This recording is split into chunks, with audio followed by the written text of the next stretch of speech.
I'd like to welcome you to WCPT AM's Out Chicago. Think of us as Sunday brunch with your gay best friends. Now please welcome your host, Scott Duff. And a happy Sunday fun day to everybody out there. Scott Duff here, along with Ellen Miller. Good morning. Good morning. We now return you to your regularly scheduled Chicago spring. Yes, the cold spring. Brr. 40-degree spring. Brr. I know. It's just rude. It's rude. And the wardrobe is just, what do you want to wear something light and bright, but you got to wear. Oh, I know. I'm very happy that I had a thick orange sweater to put on. Yes. There we are. Something springy, but man, it drives me kooky pants. I know I shouldn't complain because, that we're used to it. It's just the wild mood swings. It is. That happens.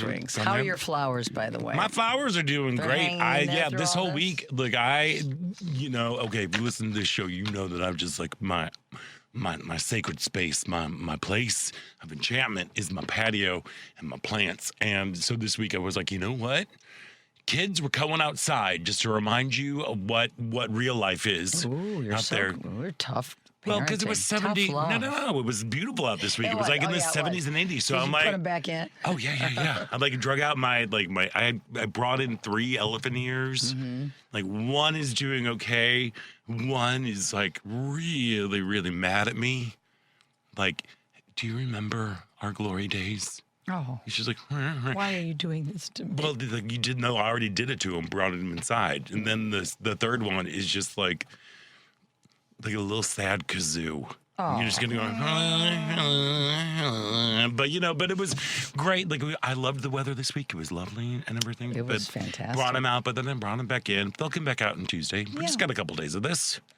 You just got to roll with the punches. I know. If only we had other people that would. We're used to wild mood swings. Yeah, we are. I guess. Every day. Even Ding Dong today was texting out more threats about the power plants and bridges. Oh, he was. He was Xing it out or whatever it is. Yeah.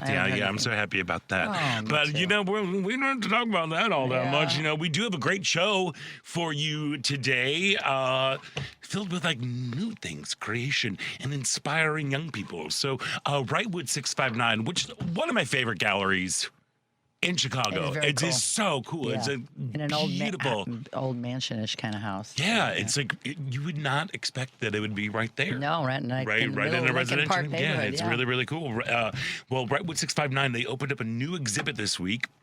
Martin Wong, Chinatown's USA, explores Martin Wong's fascination with Asia through Chinatowns as personal mythical cityscapes and as amalgams of memory, identity, and queer and pop culture narratives. So we're going to be chatting with assistant curator Ashley Yanka about this new exhibit that opened up. I couldn't go to the press opening because I had to work, but I'm so I've been scrolling through all the images. I'm like, I need to check it out. I cannot wait to get there. And then last night we both went to Court Theater for the premiere of the new musical Out Here. So happy to see you there. It was lovely to be there. It was lovely. Always love going to Hyde Park. The thing that drives me a little kooky pants about this city is that Hyde Park is about 13 miles away, but you might as well just tell me that I'm driving to Texas because it takes an hour to get there. Yeah, especially from a little further north. We jumped on the drive, so it wasn't too bad, but Well, yeah, I took the. Well, I never know which one. Eden's, whatever 90 is. Kennedy. Okay, sure. That one. I think. I never remember which one, the Eden, the Kennedy, the Eisenhower. Yeah. Well, they were both. Yeah. We had to get on the highway because I took my friend Amy Sumter from She's Crafty. It's good to see her. Yeah. So we hopped on, but it's oh man, it is a schlep, but worth the journey for this new show. It's a courageous and intimate look at a family reconfiguring itself and rediscovering joy. And we're going to be chatting with one of the creators who wrote the book and the lyrics, Leslie Buxbaum, in the second hour. And the Alliance, part of the Public Health Institute of Metropolitan Chicago, is accepting applications for Action Camp 2026. It's a youth leadership event that brings leaders from GSAs and youth groups across the state to learn from one another and shape the Safer Schools movement. And Julio Flores, program director for the Alliance, is going to be joining us later in the show. And of course, we would love to hear from you. So give us a call at 773-763-9278. The number again is 773-763-9278. You know what? If you don't feel like talking to us, you can also text us on that very self-same line. That's 773-763-9278. And of course, you can listen to Out Chicago Live Sundays from 11 a.m. to 1 p.m. Central on 8:20 a.m. on TuneIn from heartlandsignal.com, or you can watch the live video stream on the WCPT Facebook page or the Heartland Signal YouTube page. And of course, today's show is live on Facebook, and we're reading your comments. So please leave your thoughts as well as like and share the page. You can find it at facebook.com/WCPT. I just like the page myself. Well, there we go. Why not? There we go. Like it. Yeah, I like it. Like it. There we are. How are you doing? I'm doing well. We hit the ground running. You know, we were in Jamaica last week, got home Saturday night, did the show, and then, you know, it's been busy. But one thing I did want to mention about Jamaica that I didn't get to last week, for those of you that, you know, the world has a very short attention span these days. Jamaica suffered a devastating hurricane in October, Hurricane Melissa. Mm-hmm. And in January, the tourism is way down there because people tend to have fear. It's like when Katrina happened years ago in New Orleans. You know how many people never went? A ton. They go, yeah, it was the hurricane. We didn't go, even though it was 7 months later.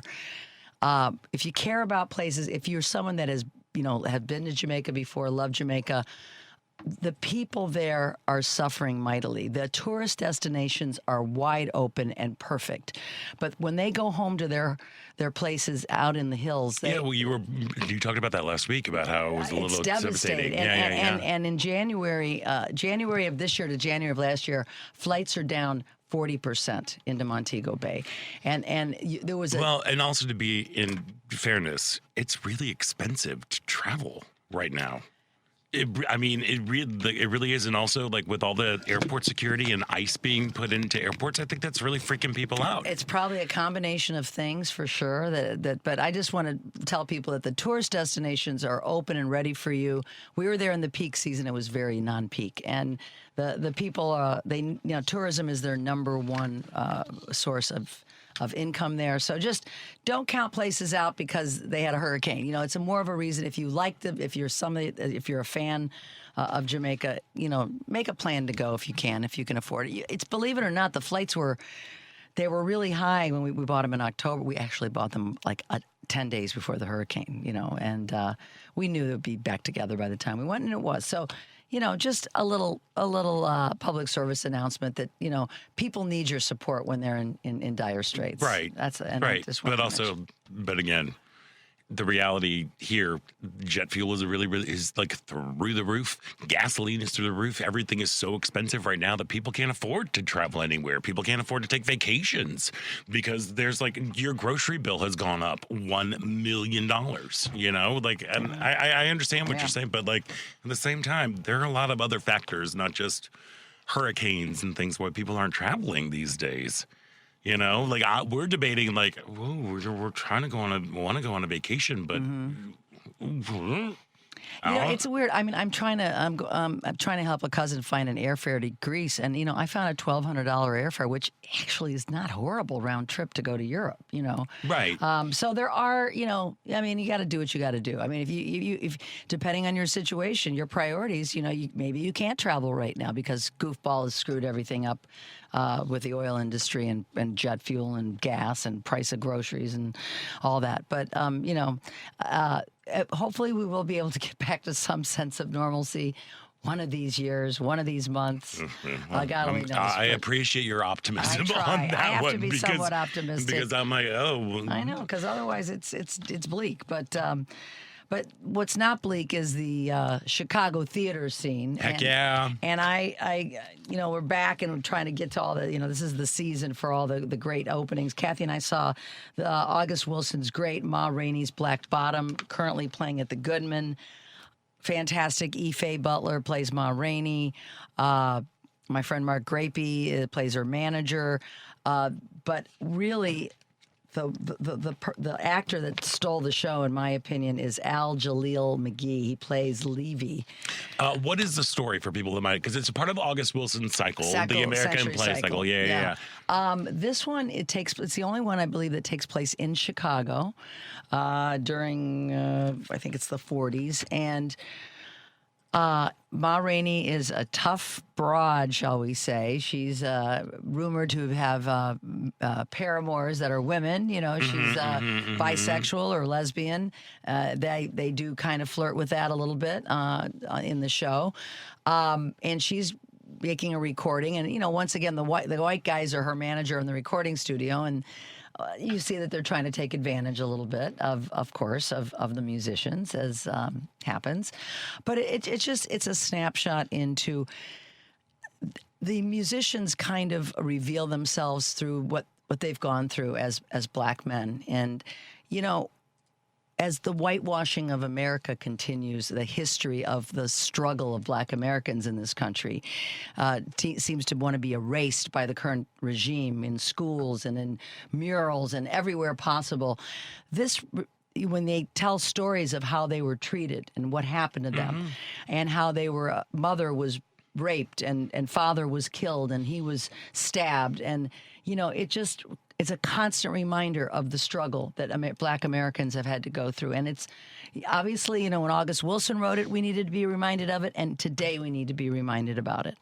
And that is a thread and a theme in this play that is very much a part of it. Who directed it? Did Charles Smith direct that? Yes, Charles Smith did direct it. Yes, he did. And I got to work with him years ago. Yeah, he's great. And also the... Harry Lennox is the musical director and co-director. Oh, I know. A couple weeks ago, I was on with Joan on a fun Friday, and she and Rebecca Ford, who does movie review, she's also on the board at Goodman, and they were like, "Oh, they just casually dropped out." Yeah, we were at lunch with Harry Lennox. I'm like, "Wait, what?" I know he's a regular guy. Oh and no, he's a Chicago guy. He's amazing, incredibly talented. You know, really, Scott, these guys are acting. Their acting chops are great, and they are all great playing. musicians. And I'm like, and especially Jahil, he is like. His acting chops, Al Jaleel McGee. He's playing horn like fantastic, and he's acting like Chris Jones said he deserves a Tony, even though we don't give Tonys in Chicago. Right. And that's even like Alex Goodrich in Out Here, who's playing in the band. Who all of a sudden, kind of like. Who just pops in, you know. Yeah. That was another one that blew me away. Yeah, we'll talk about that. Last night, Scott and I were both Out Here, the world premiere at the Court. And Leslie's coming on later on our show. And, he's, I mean, I was shocked when I see him up there conducting the band and playing, and then he comes down and he's acting. And Yeah. Well, I mean, he's I don't know him. He's a big Chicago guy, like big in the musical theater scene. I thought the entire cast was just like they knocked it out of the park. Chamberlain is great. Bethany. I mean, it's Bethany Thomas and everybody. Like talk about acting chops. Yeah. Like I felt in very safe hands with everybody yesterday. So it was just like I'm so excited to chat with Leslie about like the process, because Out Here is about like you're feeling a little typical good old family, you know, and then their house, and all of a sudden the mom's like, I think we need to not be married anymore because I want to be with women, and the realities of how that works and all this. It's really. It was a beautiful story, I thought. It was, and we all really know people that have been in that situation. Yeah, you know? yeah. It was another. Yeah, it was a world premiere. You know, and just enjoyable throughout. And you know, it was a really nice night at the theater. Another great night. It's lovely. Yes, it's lovely. It was lovely. So that's what I did this week. I'm catching up, going to theater, getting ready to leave again, and. Just trying to, you know, stay as positive as possible in this crazy world. You are I wish I could have your optimism, because I'm just burying my head. I know it's in a planter. You A lot of knows what I'm people doing. are and it's understandable. Yeah, I mean, yeah. But it was like a crazy fine. about you? It was a fine little week, I mean, had to do like my poor dog is just, he's getting old, but we went to the vets, which is always like a little harrowing. Mm-hmm. But we're good. He's back up to his regular weight. They gave us some strategies of how to, because I'm like, okay, I think we're dealing with a little doggy dementia that's going on, or something that's like, I think he's really, really, really bored, especially now that Jerry and I both work outside of the house, Yeah. but the vet gave us some like amazing strategies Oh, good. to kind of, because I'm like, he just basically sits on the day bed or in his dog bed, and he goes back and forth between the two. He just kind of sits there, and she's like, all right, well, you need to stimulate their brain. And the way you stimulate their brain is through their nose. So, like, when you leave, you start training him to find little treats. You, like, put treats around. Hide them around so he can just get up and go. She's like, the stinkier, the better. And go up, and they can go around and, like, try to find the treats. Did you try it? We did, but I just kind of put him down and didn't really tell him, like, oh, this is what I'm doing, So he was just like, So we found a couple of them, but I think we're just going to start working on them to do all that. Repetition is what works for dogs. So. Yeah. So, it was like, Friday was awful because it was like I got to go to the vet and then go to the dentist. Like, it was such a fun, wonderful day. I had a 3-hour dentist session, too. Mine wasn't quite as marathon as that. I just had to get a crown replaced. Or a permanent crown put on. That's usually a little. Well, those can be. Anything can happen at the dentist's office. It's still. I also want to. My friends are listening who were with me. We did a hoot nanny on Friday night, which is nothing like before the storm. During the storm, and it was funny because every song, like we take turns picking songs. We're singing the lyrics, and they're all about rain. Of course, every song we picked was about rain, and you don't think about it until you're just hearing this torrential rain coming down. Because they had the windows kind of open because they could do that without it coming in. So Kathy, Mary, Therese, and Simone, Kathy, me, we did our lesbian folk hoot nanny on Friday night. Okay, well, we had lesbians over Friday night too. The lesbians from next door came over. We were like, we're taking advantage of this nice weather. Had a big old like charcuterie sort of situation, sat outside. I'm like, all right, you need to come over here between 6:30 and 7 because we have until about 9 o'clock before the rain comes. And then around 8:15, we're like, I think we need to cut this short so we can get our dogs out and everything. But it's like, again, trying to build community, having those moments just to be able like to sit outside, to enjoy each other. It's what we live for. It is what we live for. It is what we live for. To be with people you love and enjoy life. Right? That is what we are trying to do, and I think that is the biggest antidote to all of the horribleness that is happening out there. Oh, but I think before we move on, we got a call on there. Wants to talk about a show that they saw, I believe. Mike in Naperville, welcome. You're on out Chicago. Hello, guys. Hi. Hello. Hi, Mike. I love you guys. You guys rock. Oh, you know that? You guys rock. You rock, Mike. Mike. I love you. I love you both. Yeah. But, you're so right in this crazy, crazy, goofed up world that we got right now. You have to go out and enjoy. And I'm really looking forward to Wednesday night. I've got tickets for Michael Feinstein and Linda Eder. Girl, let me tell you, that is going to be one of the gayest shows on the planet right there, first of all. But it's just going to, those two together, two powerhouses. Linda Eder, if people are not familiar, is a huge Broadway star. And then Michael Feinstein. I mean, this is Michael Feinstein. I mean, he is like the carrying on the American songbook and everything. So are they going to be up at the North Shore Center for Performing Arts? Is that where they are? Yes. And this is like maybe the 8th or 9th or 10th time I've seen Linda. I'm a huge fan of her. All right. She's amazing. Yeah, that voice. Hopefully she does Man of La Mancha. What a voice. Incredible. Just incredible. So many good hits that she's got, and just that voice is just... And I met her in person one time, and she's just as lovely in person as you would think that she would ever be. She's just a down-to-earth, Oh God, yeah, I was very impressed with her. So Yeah. I'm really looking forward to Wednesday night. Oh my gosh! Well, I have a fabulous time. We were lucky enough. We had Michael Yes, Feinstein we on did the show a few years back. a He couple was years. at Ravinia, I believe. Yeah, he was getting ready for a show, Ravinia, and I had also had the opportunity to meet him in the early aughts. He came to the now gone Speakeasy Supper Club, and he did it was a small, intimate venue, and he did an incredible show there.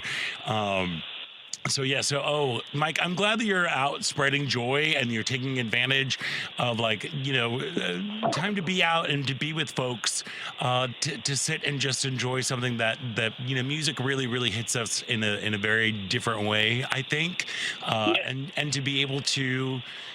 Just to be in a room with folks who are able to just kind of unplug from their phones, from the horribleness of the real world, and just to be entered into a world of magic and music. It really is a huge balm for the soul. So enjoy your time, Mike. Indeed, Mike. Enjoy.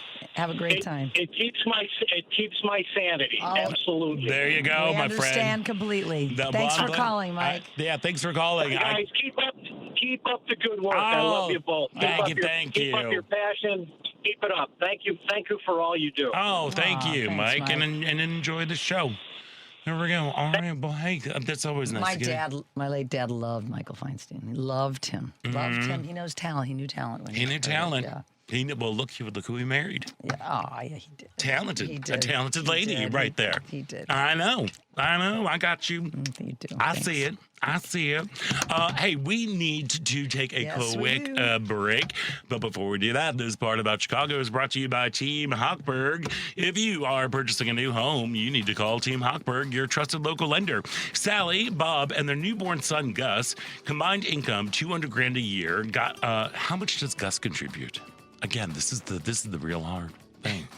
Come on, Gus. Come on, Gus. Get it together. Get down. They called Team Hochberg to get pre-qualified, and David answered their questions, introduced them to a realtor, and helped them secure a mortgage with a low down payment. And let's review. David pre-qualified Sally and Bob to purchase, and that freeloader Gus, to purchase a home 4 months before their lease expired, introduced them to a realtor who located them the perfect home, and helped them secure a mortgage with only 3% down. So if you're purchasing a home and you want the same outstanding service Sally, Bob, and that freeloader Gus received, call Team Hochberg now at 855-563-2843 or visit 56david.com and Google Team Hochberg to read their 700 5-star reviews. Team Hochberg has helped thousands of WCPT listeners, but they can't help if you don't call 855-563-2843 or visit that website you know and love, 56david.com. Atlantic Coast Mortgage, Equal Housing Lender, NMLS 643114.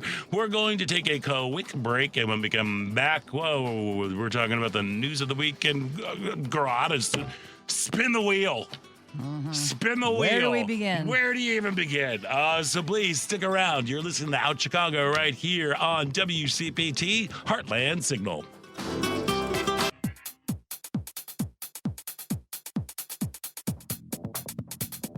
Welcome back. I'm improviser Matthew Van Colton. You're listening to Out Chicago on WCPT 820. Welcome back to Out Chicago. Scott Duff here, along with Ella Miller, just rolling along. Hey, tomorrow on Choose Views, Richard Chu will be joined by Bill O'Neill, former Ohio Supreme Court Justice, decorated veteran, registered nurse, and 2026 candidate for Congress in Ohio. That's it? That's all that Bill has done? He's got to get more active. Wow, Come on. I feel so lazy after reading that. And Democratic strategist Mike Nellis, who is the host of Endless Urgency with Mike Nellis on Substack and YouTube. Also this week, Richard will be talking to U.S. Senate candidates Amy McGrath and Abdul El Sayed, Cook County Treasurer Maria Pappas, political pundit Joe Walsh, and more. Choose Views weekdays from 6 to 8 a.m. Central on WCPT 820 a.m., the Heartland Signal website. Tune in, YouTube, and Facebook. And girl, I don't even know where to begin. Friends out there, please give us a call or text us 773-763-9278. This week has again been a wackadoodle week. I feel like let's just spin a wheel and see where it lands. First, like, really kicking things off. It actually started, I believe, last week on a Sunday. The dude man's dumb feud with the Pope. He's demented. Why are you fighting with the Pope? Because he feels like he's the king of the world, you know. Well, he also definitely feels like Dr. Jesus. And Dr. Jesus. And Dr. Jesus with his little Dr. Jesus. It was like thing. you know, finding a 5-year-old in a lie, and they say the most ridiculous thing. Like, I was a doctor. I was being a doctor. What are you talking about? You crazy, crazy old man. And but I yeah. So you put this AI image out of you as like a Christ-like figure with glowing orbs in your hands and fighter jets and things and flags and that weird thing above him.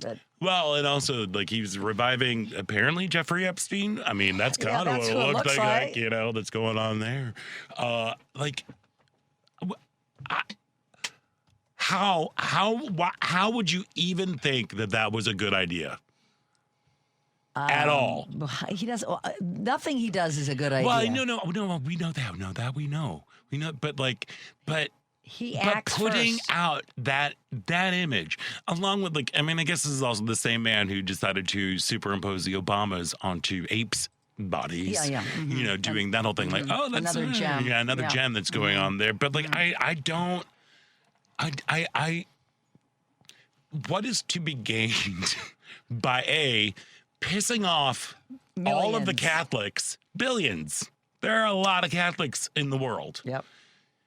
But pissing off every Catholic by going after the Pope, who the Pope is just like, who, by the way, I could not like this guy more. Me too. Like, he just keeps getting, like, he keeps going up and higher in my esteem watching him, because he's like, I'm not fighting you. I'm preaching I'm not peace. debating you. I am preaching the gospel. Yeah.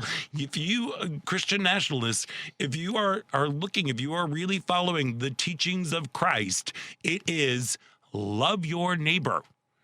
Like the first and above, like the first thing of all is love.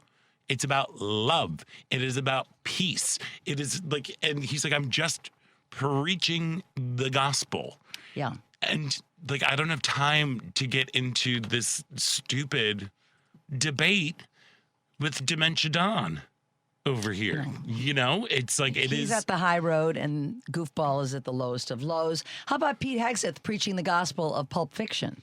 Girl. How about that?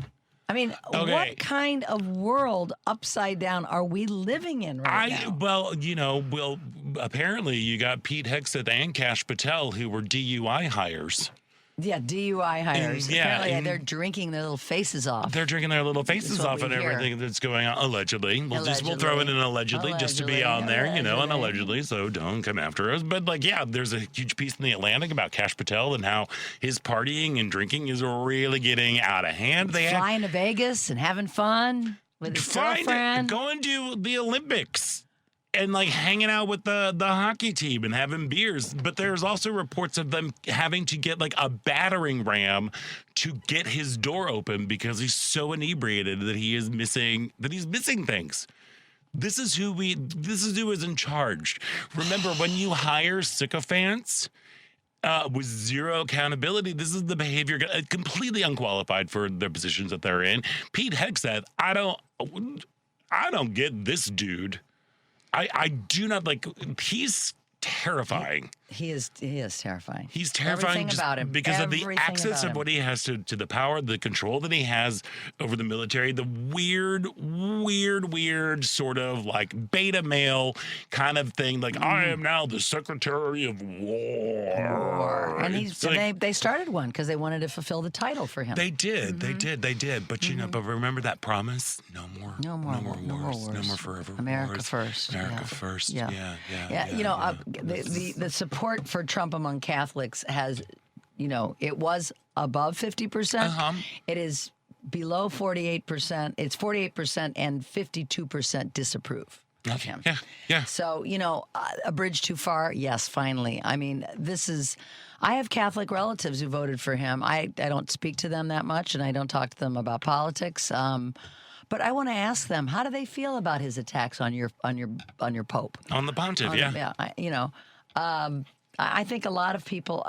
Look at the good news is he's not gaining ground and support. He is every day losing support. Oh, People yeah. are slowly waking up because, Scott, as we said, right after the election in 2024, the only way some Americans are going to understand what he is about is until they are hurt by him. We knew the hurt was going to come by him because we know who he is. But their gas now, the gas is up. Now we have their attention now. The Pope is being, thrown under the bus. We have their attention now. At least if there's any shred of hope here, his approval ratings are continuing to go down, down, down. And Americans, some of them, not all of them, are finally waking up. Yeah. I think they are. Yeah. No, I agree. My big concern is everybody keeps talking about, like, we've got the elections. We've got the elections coming up. The midterms are coming up. My concern is about this free and fair election. I don't know if it's going to be free and if it's going to be fair. That is my biggest concern, especially because you have because his approval ratings are dropping and they don't seem to care. They don't seem to mind. I mean, at least like the White House administration does not seem to mind. But I heard things like today, like the White House has told Kennedy to pull back on his disdain for vaccines because of the midterm. So they are giving them little marching orders, little things to try and soften their. Well, yeah. I mean, and they had that whole stunt of like, hey, everybody, thank goodness we're not taxing tips. Let's have DoorDash Granny come and deliver some McDonald's to the White House. Wasn't that precious? Which I'm like, okay, this is the guy who also had like, remember when he had the point with the, Dear Leader 1.0, when he had all the big rig trucks out there and he was just honking horns? Oh, yeah. Like he loves having little stunts. Yeah. He likes doing a little publicity The garbage stunt. Yeah, I don't remember that one. Sometimes I just kind of block it out. Yeah. But this one, I'm like, okay, so you're touting this whole thing about there's no tax on tips and no tax on overtimes. Well, also, it's much more complicated than that because it goes up to a certain point. You have to be making a certain amount of money or not making a certain amount of money for it to actually work. And then you have a grandmother who is delivering DoorDash to pay for her husband's medical bills. That does not translate into saving money. That translates into somebody who's like, I should be retired, but because our health care system is so messed up, and because we can't make ends meet, and because his expenses are so much, I have to deliver McDonald's to people. At my advanced age. Yes, like this is like. Yes. I hate to break it to you both. That's a fake story. That woman, she's a Republican plant. She's been doing these stunts for years. That's what I heard. Yeah, I did hear that. You see videos of her in like Michigan doing the same thing. Oh, the same lady? So, well, then that's okay. But MAGA thought it was a good idea to be like, to pull the wool over everybody's eyes? Exactly. And Let's do have a that? sob story of a grandma delivering DoorDash thinking that's going to win the people over. But when he asked if she voted for him, didn't she say maybe or something No, he like asked that? about, what do you feel about men and women's sports? She's like, I don't really know. I don't want to, Why did what does that have to do with tips? They picked the worst What does that Republican have to Because do he with knows tips? that's his hot button issue I that know, he but constantly beats to a, I understand that, but it's just like, it's so dumb. It is so dumb. just like him. Yes. He's never been one for details, as we know. So, No, I mean, he got us into a war, and like he just keeps like, when the ceasefire was announced, everything, he went on to Truth Social and was sort of like, this happened and this happened and this happened, and Iran just came back and like, okay, so the president just tweeted out like 7 points and none of them are true, like the whole thing about the Strait of Hormuz is open. Well, no, it's not. It's not. Everything. It's just bananas. But Orban lost, as we know, last week. Yes. And we know that it's as corrupt as it can be, but so many people came out. And that's my hope here, that no matter what they try, if it's overwhelming, then they can't stop us. That's because if they'll do anything they can, but if the people come out in droves, I think we're gonna. Well, and that's the thing. It's like if people come out in droves, and what they're trying to do again with this like SAVE Act, they're trying to pass everything that weird. You need a passport, you need a birth certificate, you need something that's gonna. And even they're still asking questions about like, will there be ICE at polling places? And they're like, oh, well, I don't think so. I don't think so. Like there's no definitive answer. Like this is. It's wackadoodle times, and I don't understand how people aren't like, wait, stop. I think people are waiting to vote. I think that's our next move. Stop. Yeah, but like every single policy is like not good. No. It is not good. No. What Vance went over to campaign for Orban. He lost. Why? For a dictator. I know. Why is he doing his job here? But he went to go. Then he also went over to try to like broker peace. That didn't go very well. He stinks. He's awful. horrible. He's trash. But why would Republicans still be worried about being primaried when obviously your support for people is eroding and why be afraid of Trump primarying you when Trump is in the 30s in approval ratings? It's because he's going to get money from Elon Musk and like all these other guys who are going to throw money at the campaign so they can run millions of dollars of ads scaring people that like their kids are going to come home a different gender when they come home from school. I hope people are wising up. It is the most ridiculous thing. And the fact that people are like buying it. Less people are buying it. Less people. Not, again, there's always those that'll defend him.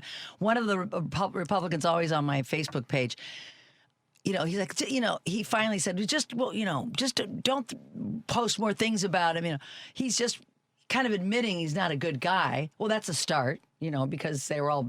But they've been saying that all along. They have all been like, the Lord, they're still calling and saying that he's like, God sent him to like do his work. And he sent an imperfect messenger to do all the thing. Like that's one of been their whole things.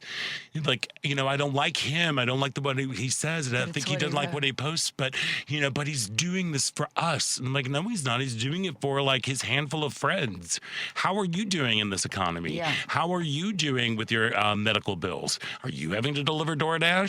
How are you doing? I think ads should continue to show how the Trump family is grifting and the millions and billions of dollars that they are making. Just keep showing that image to people. Maybe they'll get through. But then we go through the whole thing where people don't see those images. People have curated their own news sources. They've curated their own social media feeds. They're seeing everything that they want to see, and they don't see like the truth.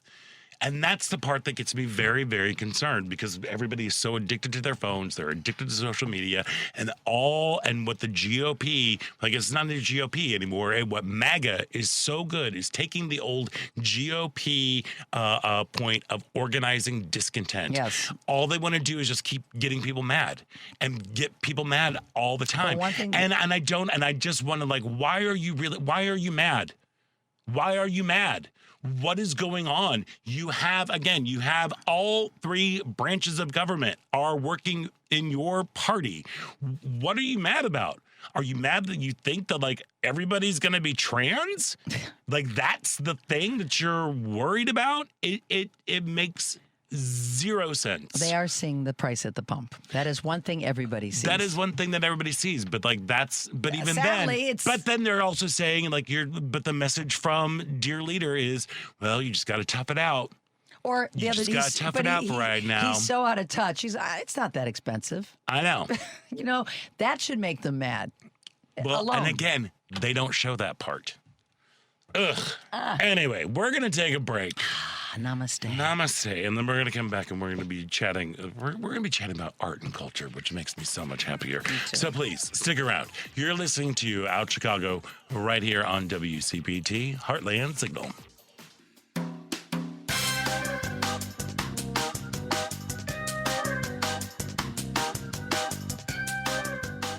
I'm Heather Vickery with Greatest Expectations. Welcome back to Out Chicago on WCPT. Welcome back to Out Chicago. Scott Duff here, along with Ella Miller, rolling along. And tomorrow, Monday, on Live, Local, and Progressive, William Muck will be in for Joan Esposito, and his guests are Kevin Schultz, professor and chair of the Department of History at University of Illinois, Chicago, and author of Why Everyone Hates White Liberals, Including White Liberals, a History. Allie Breland, staff writer at The Atlantic. His latest article is Iran Out-Trolled the Troller-in-Chief. Suzanne Chod, professor of political science at North Central College, and Gloria J. Brown Marshall, civil rights attorney, playwright, racial justice activist, and author of the 2025 book, A Protest History of the United States. Live, Local, and Progressive, weekdays from 2 to 5 p.m. Central on WCPT at 8:20 a.m., heartlandsignal.com, and tune in. Y'all, I cannot wait to get to Wrightwood 659. I love this gallery. It is the coolest thing on the planet, and they just opened a brand new exhibit this week. Martin Wong, Chinatown, USA. It explores artist Martin Wong's fascination with Asia through Chinatowns as personal, mythical cityscapes and as amalgams of memory, identity, and queer and pop cultural narratives. And joining us now is assistant curator Ashley Yunka. Ashley, welcome to the show. Hi, thank you for having me. Thank you, and, so good to be here. And congratulations on opening this exhibit. I cannot wait to go. When were you introduced to Martin Wong's work? Honestly, I think I first was connected with it through Jonathan Katz, who's one of our curators that we've worked with several times on different exhibitions. He's incredible. Yeah, Martin Wong was actually included in our Art Aids America exhibition and also in About Face. So I was acquainted with some of his paintings, mostly around his prison series featuring Miguel Pinheiro, who was actually one of his early partners, and also his Lower East Side paintings. But I didn't become acquainted with his Chinatown paintings until more recently. Yeah, and they are how would you describe them? I mean, I think, of course, we're talking about visual art on the radio, a great medium, but there's a vibrancy and there's something really dynamic. How did you go about curating this exhibit, Martin Wong, Chinatown, USA? Yeah, so these works, they're really colorful, visual. They're kind of swirling and mythic almost. Martin Wong, he grew up just outside of San Francisco's Chinatown, which is actually the oldest Chinatown in the United States. And it is one of the first Chinatowns to introduce this kind of pagoda style. So it's the kind of building with the rooftop that kind of curls upward. You might have seen it in Chicago's Chinatown. I think we have some buildings that have that kind of architectural style. And so he kind of draws from these architectural shapes and these kind of hybrid buildings of San Francisco's Chinatown and New York's Chinatown, and then integrates these really kind of touching colors, particularly this like a really rich, deep, bright blue. Yes. And oh yes. Yes. That blue is like it hits you in a weird way. Like it is stunning. Sorry, didn't mean to interrupt you, but I got very excited. No, yeah. I'm so excited for you to come and see it. We've only been open this past weekend, but we've already had such a great response to the exhibition. It's one of the largest exhibitions of his work and the first museum exhibition since 2017. There's over 100 paintings, drawings, ceramic works, photo collages, and there's actually about 10 or so paintings from his Chinatown series, which have never been exhibited before and never made it into his first Chinatown exhibition in 1993. And excuse me, but is Mr. Wong still with us No, he's no longer. No. Unfortunately, so after his premiere of his Chinatown works, which he made throughout the course of his career, and always wanted to exhibit, the year following in 1994, he was diagnosed with AIDS and ended up passing away of AIDS-related illness in 1999 at the age of 53. So he was quite young when he passed away. Very sad. Well, we have his work to keep his spirit alive, which is nice. Yes, definitely. Yeah. So as he's exploring, I mean, as a Chinese American, I believe his mother was Chinese American. Didn't his dad pass away, and then was raised by a stepfather who was also was Puerto Rican and Chinese? Is that correct? If I remember correctly. Yeah, he was Chinese Mexican American, and Martin Wong actually fondly referred to himself as Chino Latino. He liked to kind of blend these boundaries and kind of twist truths every now and then. He was a very entertaining artist and kind of character. But I think that's actually the byproduct of many children of a diaspora. If you find yourself kind of straddling two identities, so it's kind of like instead of choosing one or the other, why don't you add more? Yes, so let's have them all. Yeah, so he just kind of, passed them all on there. Yeah, and so he also, I know, along with focusing on Chinatowns with this particular exhibit, Martin Wong, Chinatown, USA.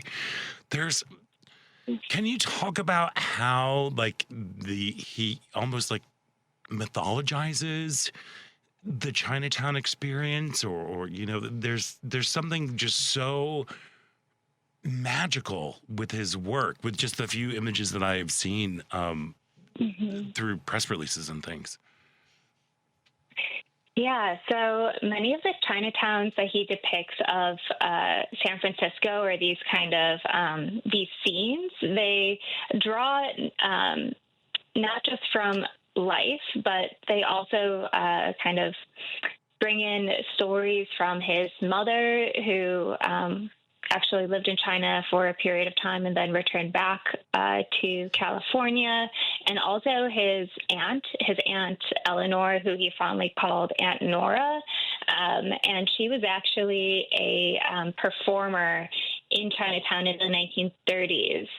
We have a really fantastic kind of evocative portrait of her by Wong in this kind of odalisque reclining, as this odalisque reclining figure. And so it's really almost like a hallucination of Chinatown, where he's bringing in it's his own kind of memories from when he was a child growing up there. And then also kind of peppering in his mother's stories, his aunt's stories, and then, drawing from postcards, photographs.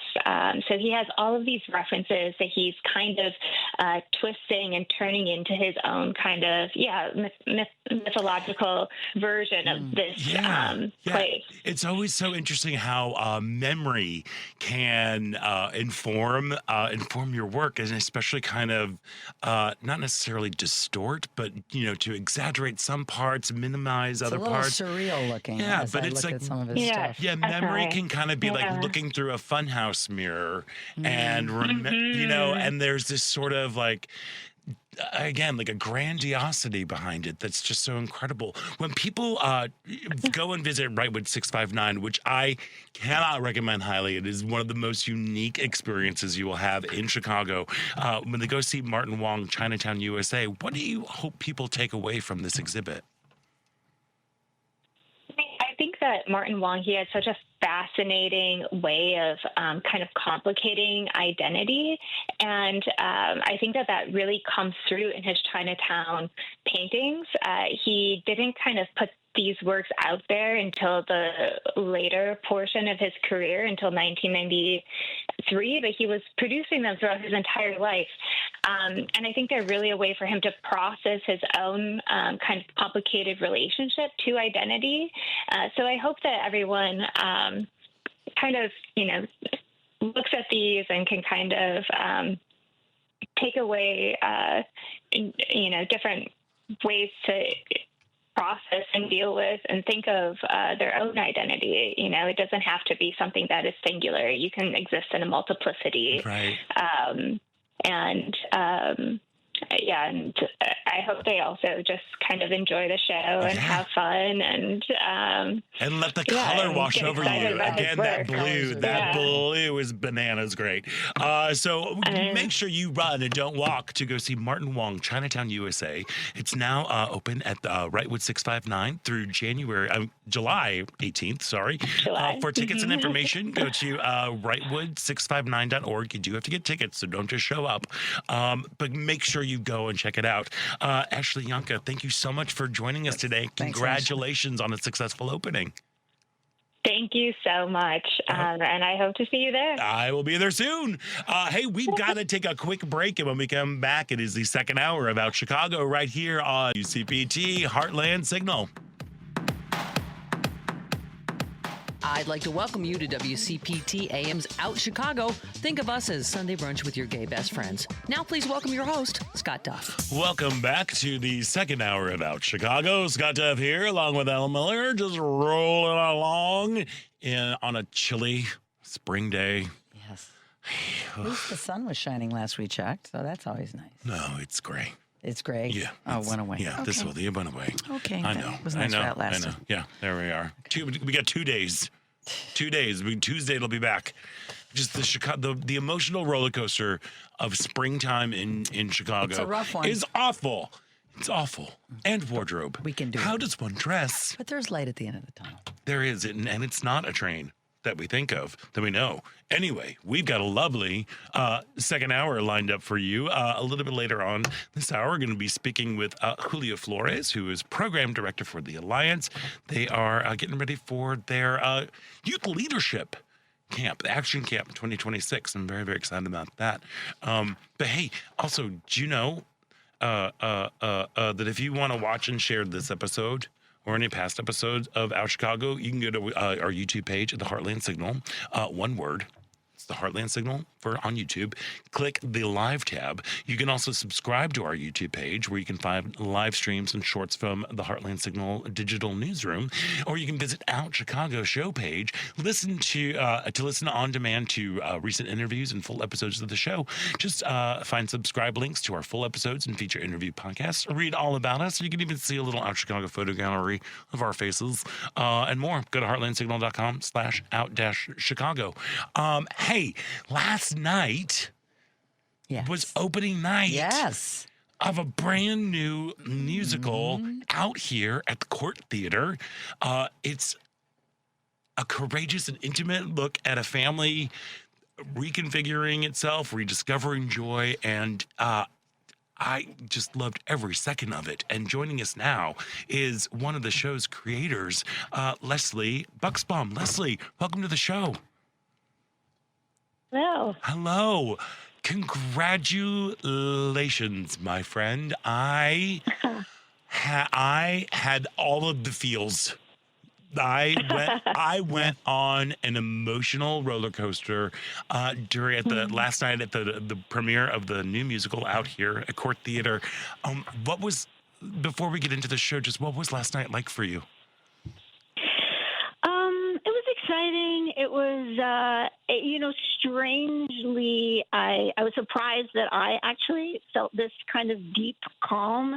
And I think it's because we have been working tirelessly for the last few weeks. Mounting a new musical is a kind of a Herculean feat, it turns out. It is.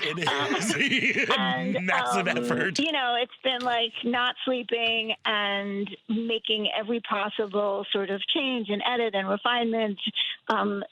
So the work has been so hard and ongoing. And I think there was something just kind of clarifying about okay, this is the show. Here we go. And there's no more work to do on it. And actually I was working very hard to stay grounded and to kind of feel like, yeah, this is an offering. We made this, and kind of stay at peace with that. So it was exciting, but also kind of oddly calm. Oh, well, Good. yes, I think that is a fabulous reaction. Sort of to- when you send your 18-year-old off to college for the first time. Right. You know, you've done the work. Obviously, yeah, and obviously, all of my words suggest that I am manifesting this calm really strongly. Yeah, well, when I saw Nothing like describing calm. yeah, when I saw you last night after the show, you just looked a little shell shocked, just kind of like, okay, it happened, and like to have to. But again, I'll say to what I said to you last night. Congratulations, you made something beautiful and something new, and I hope you are able to celebrate that and to celebrate because you've been working very hard at this for a long time. So how? First, tell folks a little bit because you wrote the book and co-wrote the lyrics. So tell folks a little bit more about what the show is about and how it came to be. Sure. So I guess first to just say like the creative team. So yes, I did book and lyrics, and I did that with an extraordinary composer, musician, producer. Some folks might know Aaron McKeown, who composed all the music and also wrote lyrics. And then we kind of share a title of concept development, also with an extraordinary dramaturg, David Levine. So we really are the three of us have been working at this from different strengths that we have. I originated the project. I started writing it back probably in 2019 in kind of fits and starts, and at that point didn't really know what shape it would take. Would it even become a theatrical work? I was just writing, and then I got curious around like towards the end of the pandemic. I was like, what if music joined this project? What would that be? And then I was lucky enough to have Aaron sign on, and then David, and so we've been working on it in earnest for the three of us for the last 4 years. And I guess in terms of what is it, it is a musical, but we have really investigated form and experimented with form. So not taking for granted kind of what a musical is and how people move between speaking and singing. The way I like to think about it a little bit is you have this set of characters who are wrestling some really complex relationships, but they're also wrestling with the circumstances of sort of surprisingly being in a musical. Yeah. So they're negotiating their relationships often through moving in and out of songs, which might sound really heady, but the hope is that it's actually just really fun and quite accessible. It is so like the conceit that you have set up that starts right at the very top of the show is so delightful. Like that was one thing. Like there was one point. So the show is kind of about a family who are experiencing some changes, and you have the nuclear family of like husband, wife, and teenage daughter. First of all, before I go into the plot, these actors, shut up, across the board.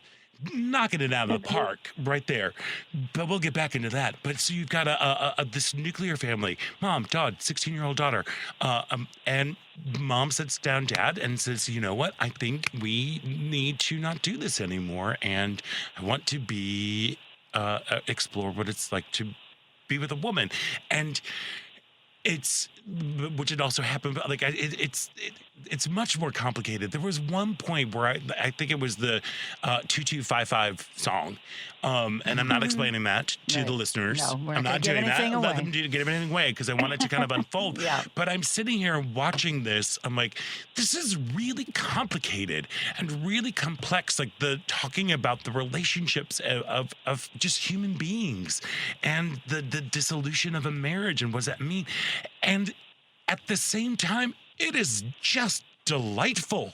Like, I just said, like, how are you doing this? Like, it really was kind of mind-blowing. Yeah. And especially because all of these characters that are on stage, I know them. I know these characters. I know every single... And, you've created a very rich and full world that within this conceit of like playing with time because you're in a musical and you're in the theater and acknowledging that you're in a musical and that you're in a theater. It's just. Mwah. There should be a question somewhere in there, but I'm just goofing on you now. I have a question for you. Sorry. Leslie. Yeah. So the title out here, what does that mean to you? I haven't thought of that so specifically for a while since we created the title. I think the show is about a lot of boundaries, mentalization, ways that we. I say we, but I hope a lot of people can relate to it. But sort of necessary and I guess sometimes unnecessary walls we set up things and kind of force ourselves into choices of whether to be in or out. Obviously, out carries a lot of very specific meaning also, but. Yeah, I think the moving across a perceived divide and then really interrogating what is that divide? Is that wall even there? When did a character even put it up? It's really hard, I think, to kind of probe the sort of psychology of when certain walls come up and when they're ready to come down. And then here is this moment now presence. A kind of ask of being where you are and being ready to be where you are, I guess. So I think that's a little bit about it. It makes sense. Yeah. I went with my wife, Kathy, and we were in the lobby for quite a while after talking, and we were not even just schmoozing with people, but talking about the show. And couple of things that came out was we don't see many shows that deal with lesbians, middle-aged lesbians going through, what the characters go through.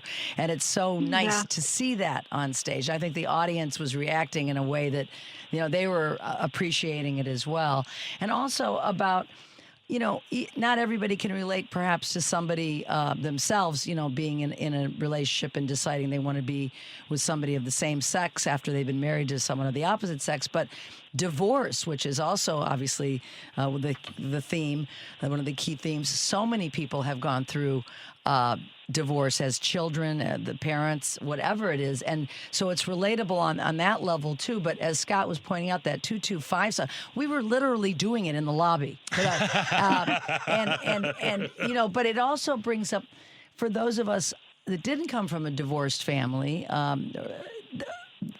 the complexity of it. And you have you have empathy for, gosh, what kids go through, what the parents go through to try and find their happiness. And I just really appreciated all the themes and how you dealt with them.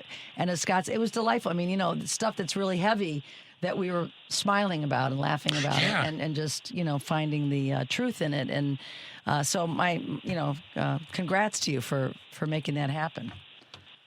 Thank you.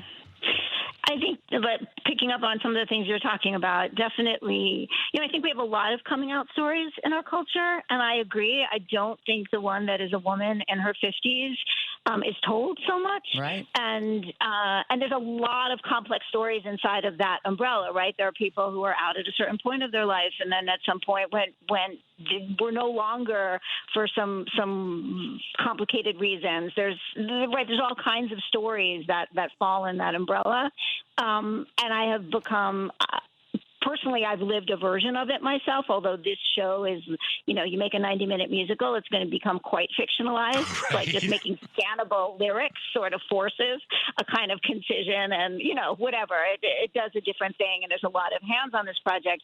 But I've also, I'm aware of countless people who live through this story, and I don't think it's told very often, and I think it sets up a different terms of different challenges, I guess, that are very particular, but also hopefully really relatable, because I think it has to do with, right, what does one feel like one's responsibilities are as a parent, as a mother. And then I agree, divorce, so prevalent, and yet not so many stories that unpack it's not only is it super emotional, but it's a legal process. There's all of that. And I guess just to say, the other thing that really does interest me all of this is what it is to, over the last few decades specifically, to have lived an out life since, let's say the late 1980s, mid 80s, early 90s, to have lived through all of that life, for someone else to have not lived through that life as an out gay person. Yeah. And that's some real difference in what people have been through. So, and I hope the show kind of gets at some of that also. It really, it really does. Yeah, Yeah. like I mean, again, I don't want to spoil anything, but like there were just, as I said earlier, I know all of these characters, Yeah. and I feel like, and I see myself in all of these characters. It really is like, and your actors, holy smokes! Like what a banger cast you got going on there. What was the collaboration like between like the actors, writers, designers that was going in? Because it very much felt like their show, like the ensemble show, like we have made, it felt like that good old like Chicago theater ensemble ethic. It felt like we're all in this room and we are all in the same world and we are all telling this story that is our story. So what was like the rehearsal process like? Well, I'm so thrilled to hear that, actually. So I'd start with the director, Che Yu, who was based in Chicago for quite a while. He's actually based in New York now. Part of why I was so excited to have him join us for this is he has really dedicated his many decades of work directing to new work. So he comes in with just such chops with how to deal with work that is brand new, that is going to be changing all the time in rehearsal, new pages coming in. He is devoted to writers and really trying to serve the thing that they want to make, even though that requires changing it along the way to actually get to the thing you want to make. So he is just extraordinary as a director of new work. I think the actors all signing on know that they're going to be part of a new piece of theater, which means you can't start the process memorizing because just hold on to your butt. Get new pages, right? Yeah. And it takes a lot of flexibility, a lot of patience, and the best part is when actors start really challenging why certain characters do certain things and start asking questions. Sometimes they're great questions because they reinforce, yes, that those connected dots is there. Like, go for it, connect those dots. And other times there were moments where it was like, oh, yeah. No, they wouldn't actually say that. Here's a new line. Say this instead. Yeah. So by putting it in their bodies with the concerns that actors have, which are looking very singularly through their character perspective, it gives so much. And it was, it's a fast process to put a lot of new material together with music, with a live band. So I would say just in the last few previews, I feel like I'm finally so thrilled to see it becoming theirs. So it's actually really lovely to hear that you felt that because I think they're just starting to like drop in and own this show for themselves. Oh, 100%. I mean, it can't happen overnight. It has to gel. Quickly, Leslie, we're running out of time. On a personal note, I saw you and you looked so familiar to me last night, and I put it together on the ride home. I've been to your home. I've met you. You have. Did you? Because we have dear friends in common. Exactly, and you were at a goodbye brunch or a goodbye gathering that I hosted in my backyard. Indeed, and I'm sorry that I didn't. I said I know her. Where do I know her from? And then I'm like on the way, I went, that's Leslie. We're gonna have on. So it was so nice to see what you've come up with here. The crowd, the audience loved it. And it's unique. And as I said, as a woman of a certain age, to see characters portrayed, middle-aged women, lesbians, we don't see enough of it. And I want to thank you for putting that story out there. Well, thank you for saying it. I really appreciate that. Oh, of course. Yeah, I mean, it really was. You should be proud, and I hope that you are able to sit down. First of all, sit down. Take a deep Just breath. sit down. Maybe even lay down. Like take a nap. Like take like a 3-day nap because you've been working your butts off. But it is, again, you've made something so wonderful and so beautiful and complicated and nuanced and and again, just you managed to keep everything delightful through this. It is. It's like, a again, feat, and it you is a feat. accomplished Yes, it. there we are. So congratulations. Please sit down now because that's just you've working a lot, and everybody else, run, don't walk down to Hyde Park. Out here is now playing at Court Theater through May 10th. Hopefully, will be extended. For information and for tickets, go to courttheater.org, and that's theater with an RE because they are fancy that way. Leslie Bucksbaum, congratulations, my friend. And again, soak it up. Yeah. You've earned it every second. All the best to you. Thanks so much for having me. All right. All right. Bye. Enjoy the run. There we go. take care. We have got to take a quick break, and when we come back, there's more Out Chicago right here on WCPT Heartland Signal.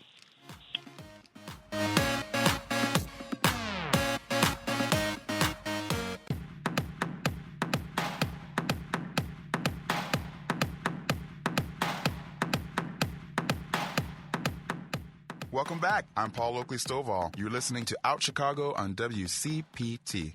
Welcome back to Out Chicago. Scott Duff here, along with Ellen Miller. And hey, tomorrow on Driving It Home on WCPT, Patty Vasquez will talk to Dan Schaefer of the Recombobulation area with the latest on Wisconsin politics. That's Driving It Home with Patty Vasquez, weekdays from 5 to 7 p.m. Central on WCPT 820 a.m., the Heartland Signal website, TuneIn, YouTube, and Facebook.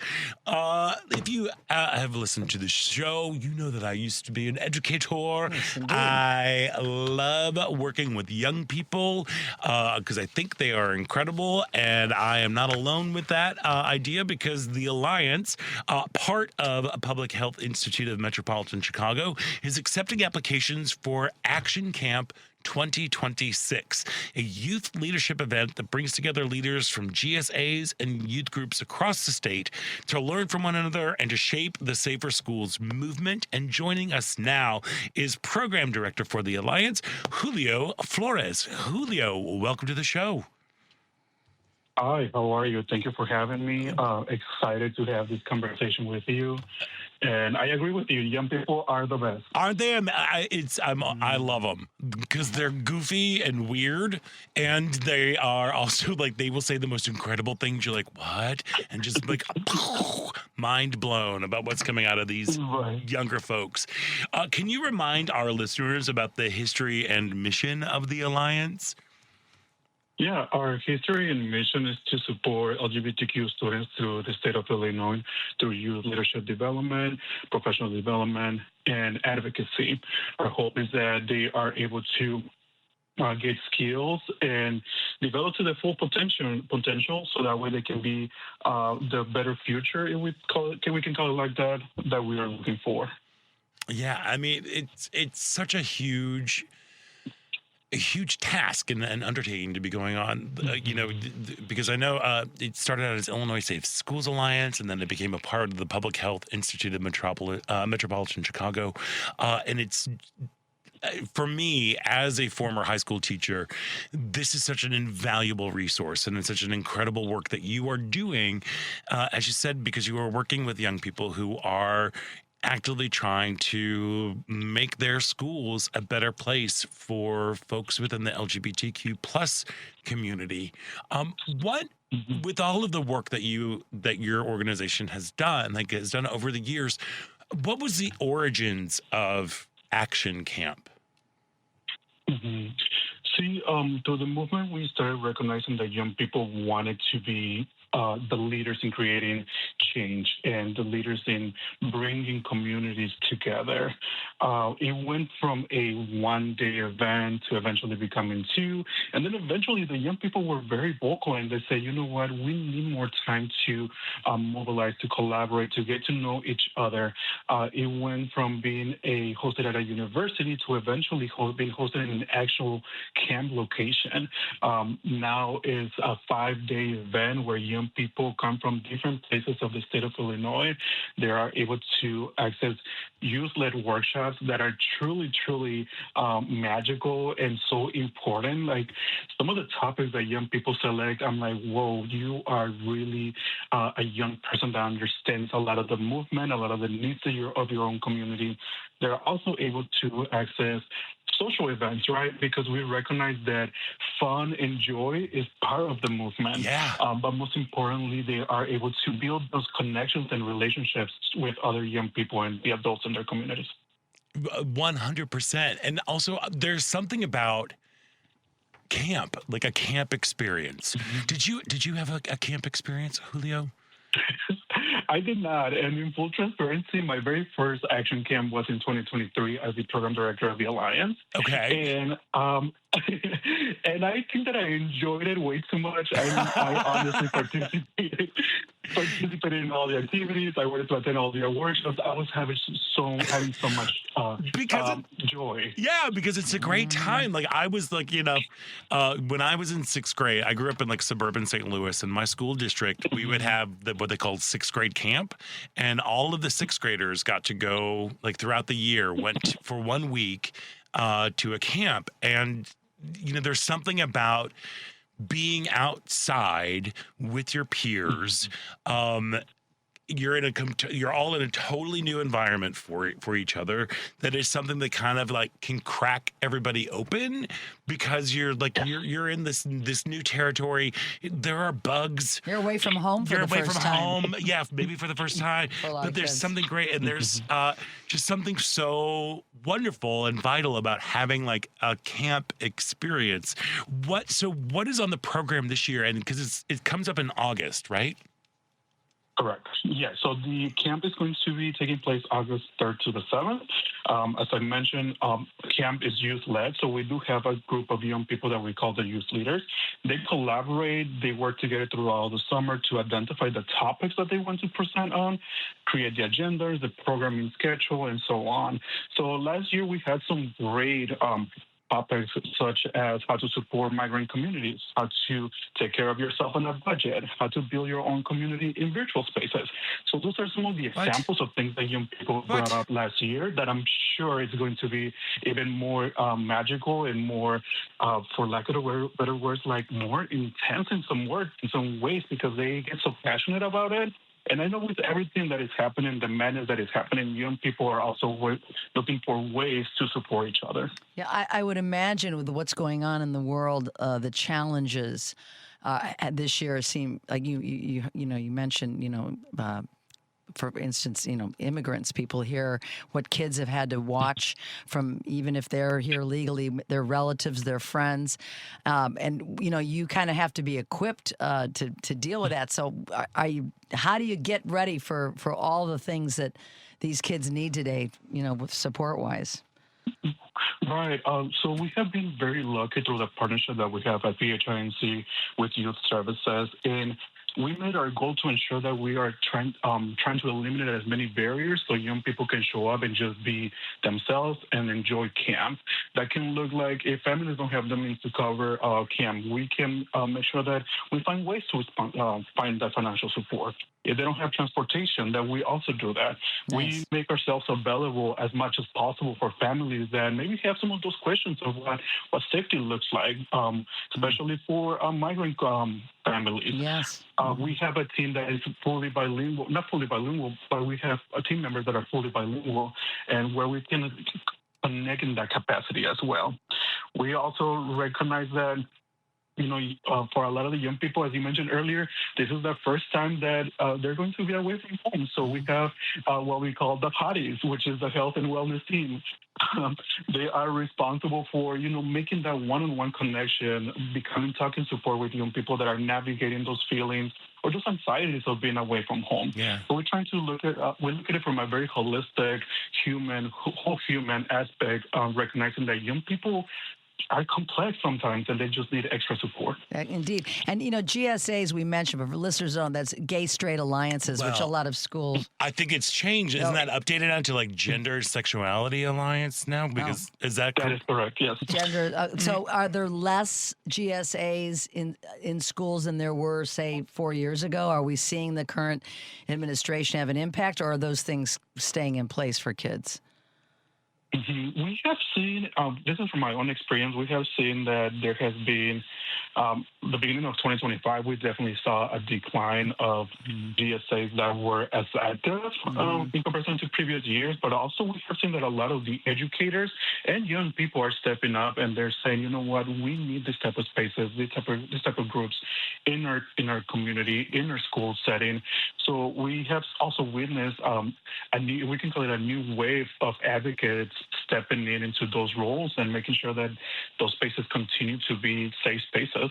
Good to Oh hear. my God, young people are amazing. They just kind of blow my brain. So, okay, so we're coming up with the applications are coming up. How old? What are the process like, and how old are we looking for campers? Because you're also looking for counselors as well with the application process.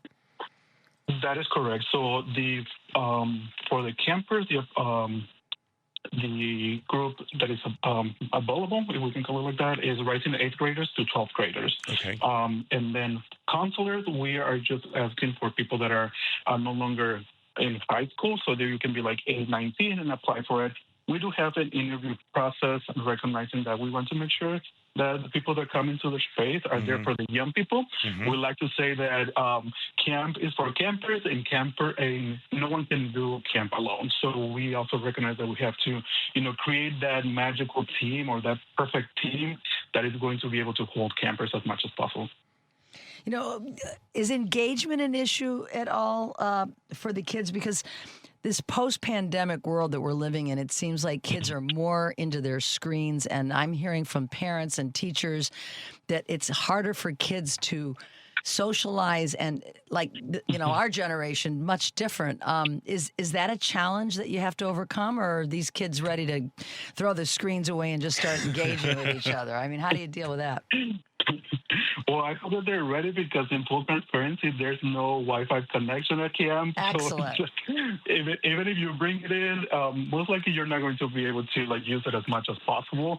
We also try to limit what type of technologies are available or present in action camp, recognizing that we are creating a space for them to build that one-on-one connection, that human connection. And we have witnessed some campers come in and being extremely shy or just quiet, but at the end of camp, they're leaving with so much joy, with a new group of friends, a new support system. And it is just like you see the difference between day one and the last day. And they just look so excited and ready to go back home and tell their friends what they learned. And then even some of them will say like, oh, next year I'm coming back, or next year I'm applying as a youth leader. And for those youth leaders that are graduating, they're like, oh, I want to come back as a counselor next year. Beautiful. So we're also seeing how young people are returning in different capacities.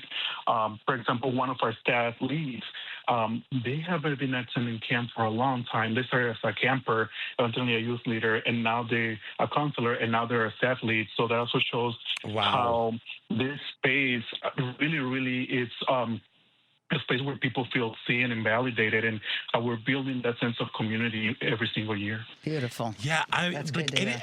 And again, it just amazes me that you'd have young people between 8th grade and 12th grade who are so self-aware and who are so confident, who are just like, this is what I want to do. This is my work. Like, I know myself. I know who I am. I know how I move about in the world, and I want to help others move about more freely this way. It's just kind of like, I can't even imagine that happening when I was in high school. No. So it's like, this is already just like leaps and bounds. but I have gone to my fair share of like church retreats and had the exact same experience that what you were saying in terms of like this is really, really the relationships that you make, the friendships that you make, and most importantly, like the resources that you grab and learn that you can take back to your own communities because it's from all over the state of Illinois. And they're learning community at an early age. Yeah. So that's important. It's so great. So if folks out there who have a teen or who might be a teen and really cool listening to, progressive talk radio right now, how can they go? Because the application deadline is coming up on April 30th. How can folks go and fill out an application for Action Camp 2026? Yeah, definitely. So people can go to PHMC's website, which is phmc.org, and then just look for Action Camp in our website. You will find a link directly to both the camper application and the consular application. It's similar to our partner organization, Youth Services. They also have the applications on their website.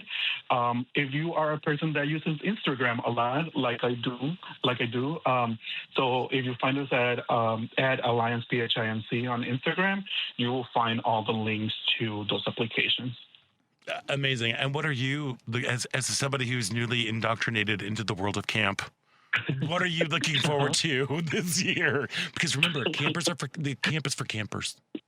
Camping for campers, yes. But I feel like my inner child also go through like a healing process in that aspect. But I'm looking forward to, we have a few former youth leaders that are coming back as in the role of counselors now. So I'm excited to see them in this new capacity of having a little bit more responsibility for helping younger campers like find themselves in that aspect. So I'm excited to see how they shift from, being a youth leader to a counselor and the growth that they will showcase. Oh my gosh, Julio Flores, I love the work that you all do. Fantastic. I think this is an incredible organization and an incredible opportunity for young folks. Again, if you have a young person in your life, or if you are a young person who think that this might be a perfect fit for you, applications for Action Camp 2026 are being accepted through April 30th. For information, you can head to phimc.org and just look for Action Camp. It'll take you to the camper applications, counselors, and all that good stuff. Julio Flores, thank you so much for joining us today. And I can't wait for you to be a happy camper again. Love it. Thank you. And for those that maybe don't have young people that want to support, we will be having a fundraiser on Saturday, May 9th at Sidetrack, 5 to 7 p.m. And we will also be having a Amazon wish list where people can donate some items that we need for camp as well. So, but thank you so much. This has been lovely, and thank you for bringing awareness to Action Camp. And I'm excited. I'll keep you posted on all the fun that I'll have. Please do. Yes, I know we'll have you back at the end of August when you're done camping. You can give us a slideshow. It'd be fantastic. I know, it'd be great. But and thank you. I meant to say that don't forget there is a fundraising event that's happening in May at Sidetrack. May 9th. Again, go to phimc.org and look for Action Camp, and you can find out all. Even if you're a grown up. You can help make a young person's camp experience really, really great. Julio Flores from the Alliance, part of the Public Health Institute of Metropolitan Chicago.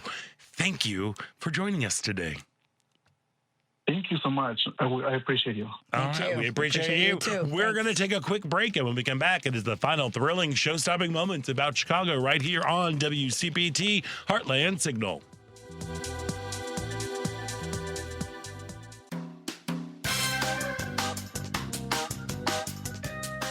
Hi, my name is Amy Sumter. I'm a comedian as well as She's Crafty, and you are listening to Out Chicago. Welcome back to Out Chicago. That was my date for last night. It was. She sat right in back of me. I know. It's nice to see her. Oh my gosh, I love her. She's so funny. And if you've never seen She's Crafty, if you are not familiar, She's Crafty is an all-lady Beastie Boy cover band. Oh, yeah. They're amazing. They still out there playing. Oh, huh? yeah. Oh, They're cool. getting ready to go. I think they've got a show up in Wisconsin soon. And then like with the summer street fairs coming up. Does she play an instrument, or is she the singer, or both? Or Singer? They rap. They rap. Yes. It's all rap. It's the Beastie Boys. Oh, yeah, Beastie Boys. They Yeah. don't sing at yeah, all. yeah, huh? yeah. They are. Yeah. They were never on my radar, I have to be honest. Really? Devin's shaking his head too. Well, but Devin's also also like 18,000 years younger than us, so. No, I was shaming Ellen. Before Oh, you're shaming I saw me. She's Crafty once, Oh, actually. yeah. Aren't they So great? you're a They Beastie are. Boys fan? Yes. I'd be honest, I was never into rap. Never I my know. thing. That's Not all right. my thing. It's okay. I appreciate the art form. Yeah. Yeah, we're gonna have to do a little introduction. I'll give you some little rap, little homework for you to do. You know, of course. The old ladies out there are relating. Yeah, Ellen, I understand what you're talking about, honey. I know. Well, it's also here's also the thing too that's very interesting about the whole rap and the hippity hops Hippity hop and music rap. sort of thing, because that was birthed when I was young, when I was like a kid. Yeah. And everything. But there was also. We were also kind of programmed by a weird white patriarchal society. Not even patriarchs. We have like Tipper Gore, who's out there trying to censor lyrics and put putting stickers on put albums. stickers on things on albums, and Yeah. we were kind of taught that it's like this music is not for you, True. because we were told by as white people this is not for you, and then it's like, but the beginning of hip hop. It's so much fun. The music, like people automatically go and they associate it with like the LA sort of what they would quote unquote call gangsta rap. As things started coming out, but like NWA. But have you that? Wow, poop! Why can't I think about the Straight Outta Compton, the movie, the biopic? Have you ever seen that? Yeah, I did. But that movie to me made it so crystal clear about their work. Yeah. Their work where it comes from as a place of protest, as Yeah. a place of like speaking their truth Right. and having their, so there's something, I think just we have been conditioned, at least, True. That's us absolutely older true. folks, especially. And it's older so, white suburban girl. What Yeah. can I say? I mean, I am who I am. yeah, and that's there's zero judgment. But I going do on. like some of the rap that incorporates, when they sample some songs that we like. Well, the and people, that's know. okay. I'm telling you, you need to look up A Tribe Called Quest.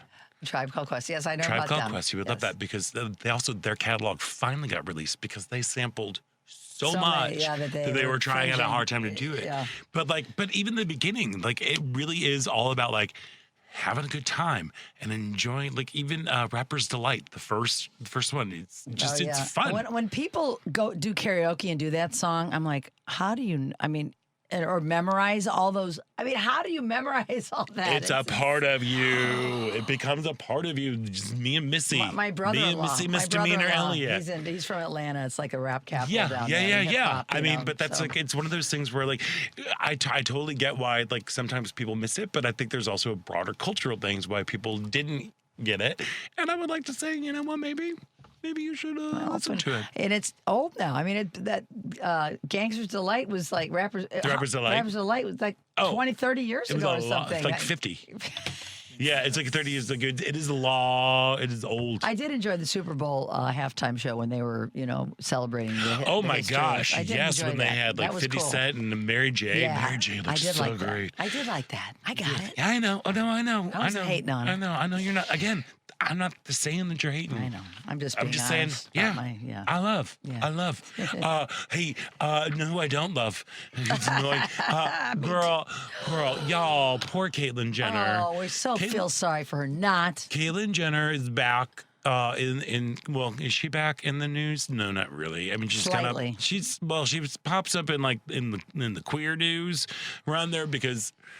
So she decided that she's seeking relevance again. She's trying to make some things. Tommy Lahren also trying to become relevant again. She's kind of been, that conservative podcaster. She recently had Caitlyn on her podcast, and Caitlyn is now bemoaning the fact that she cannot use her passport anymore. Because her best friend, who she supports, Donald Trump, has an executive order requiring passports to only offer options for male and female and match the gender the passport holder was assigned at birth. Yeah. That's your friend that you supported, Yep. Caitlyn. Yep. Yeah. Yeah, so she's very sad about it, and she's actually wrote him a letter She's begging him, her good friend. Yeah, to change it. Well, it only And takes one letter and some compliments for him to do things. I guess so. Anything could happen. I know, but she comes from the biggest place of white male privilege I have ever encountered. She was able to have gender affirming surgery. She was able to change all of her documents. Her birth certificate says that she is a female. Her passport used to say that she was female, and now she cannot use it, and she's very, very sad. She's also decided to come out again against women and trans women in sports. Again, out of the 500,000 student athletes, there's like 10. There are 10 transgender athletes. So this is something we should be worried. The whole presidential election was based on it. Yeah. This is what we should be worried about. Yeah. That's going on here. Fear. So Caitlin, I'm sorry, and I'm sorry you can't leave our country because it would be We'd really like you to. Be nice to say goodbye. See ya. Bye. Okay, this is the White House Correspondents' Dinner is coming up this weekend. Yeah. And one of the hottest tickets for the pre-party, I heard. Grindr is the Grindr is now hosting one of the White House Correspondent Dinner, because it's not a White House Correspondent Dinner weekend. They're hosting the pre-show party, and you cannot get in and get a ticket for it right now. That if you're hot. unfamiliar, Grindr is a dating app for mostly men who have sex with men. I'm not going to say gay men. I'm just going to say for that whole thing. It also has an unusually large spike in usage whenever there's a GOP sort of rally or It's little their big thing. chance. They get to go. But And so I think it's I just think it's really interesting because everybody, literally, they are hoping to get, there's look, we are not looking at politics. We're not looking at left versus right. We're looking at people who enjoy free speech, who enjoy using our app and who are a part of here. And they're celebrating the First Amendment of what's going on there. And it is the hottest ticket right now. But I do think it's kind of hilarious. Yeah, it is. It's this very going funny. on, and especially I just looked up. I can't remember the guy's name who's the entertainment because usually it's Oz Perlman, who's a mentalist. A mentalist. This is the direction they have gone. Well, but if I were in that, and apparently Dear Leader Ding Dong is going to be going. Yeah, because it's a mentalist. Yeah, but that can read their brain. Well, that's the thing there because there's nothing going on in that little teeny tiny brain that's happening. But if he's able to read things, see what's going on, what tea is gonna spill from this mentalist. Will he filter what he's mentally perceiving? Well, I don't know, but sanitize it for whose protection? Yeah, I don't know. Again, bated breath. I will not be waiting. I'll be doing other things. But I know, but I miss the days when Michelle Wolf would get up there. Oh, we loved when she was there.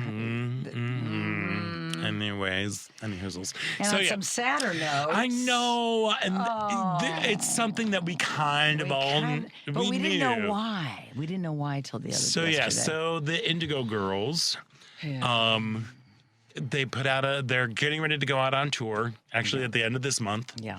And they put out Emily Saliers of the Indigo Girls announced that she's been diagnosed with 2 movement disorders, which cause her tremors. Yeah. She, in a statement that came out just this weekend, she's like, I'm unable to make the connections muscularly and structurally because of the essential tremor that happens in her body, and it gives her a horrible vibrato that she never used to have. Yeah. And she says that I am completely physically unable to hold a straight tone the way I used to. Her beautiful voice has changed. It has changed, and we've talked about it. And then Amy Ray, who's the other half of the Indigo Girls, who we're fortunate to have on the show. She continued. She was like, we're telling you because we're going through this year touring, and we don't want it to be like this thing that people are talking about that we're not talking about, because we expect you guys to believe in yourself and we want to believe in ourselves. And they had a big boost with the Barbie movie. Closer to Fine was featured heavily in that film. They kind of gave them a little bit of a going on, but even it is disheartening because we're both big fans. Yeah, you and I. Yeah, you and know? we didn't know why. We just assumed, it was just maybe abused her voice or something. We didn't know just getting why. older. But know? now we know why, and it is very evident if you've heard any shows in the last few years that she had such an amazing voice. Yeah, and her vibrato is kind of different now. Yeah, it's just big. Yeah, it's like a very wide. Yeah, sort of thing. They said they're working to take this new reality and make the harmonies. They have some other singers that they're using as well to help things. But it made me, it was very. Well, because again, it is somebody like for me. I'll speak for me, but it was like the beginning of having kind of like queer icons. Yeah, me too. Like because that first. Well, I guess Closer to Fine. I mean, that's the year I came out. Yeah, so it was like everything. Was that the first? No, what was the first album? Because Closer to Fine was on the second one, I believe. But the album that hit, was Closer to Fine and Land of Canaan, that album. That was the album. I turned 50 during the pandemic, so we couldn't do anything. But I was in a bubble with my friends, and I'm like, okay, here's what I want to do on my birthday. They have an incredibly big bathtub. I want to come over to your house, and I want to take a bubble bath, and I want to listen to one album front to back while I'm in the bubble bath. It was the Indigo Girls. I remember that now. And I sat there and I sang along to the whole song and in my bubble bath to the whole album. And it's like they were just a huge part of my life, of both of our lives. Yeah. And just incredible talents, just to see them. It's like two women, two guitars, and a passion, and it's just incredible. So we wish them well. They're going to be touring. We'll support they're going to them. be touring. It sounds like they are troubleshooting to figure out how to do everything, and so we're sending out big love to Amy and Emily, and Break Legs on tour. Yeah, there we go. And that's going to do it for us this week. I want to thank all of our guests, Ashley Yanka, Leslie Buxbaum, and Julio Flores. Devin, thank you so much for everything that you do. Thank you, Devin. Paul, thank you. I can't see you anymore, Paul, but I know you're there. There's a WCPT thing there. Ellen, you're going to be gone for 2 weeks. Yeah, I'm going to Jazz Fest, and I'm home for a while. Right on. And I'm Scott Duff, and until next week, stay proud.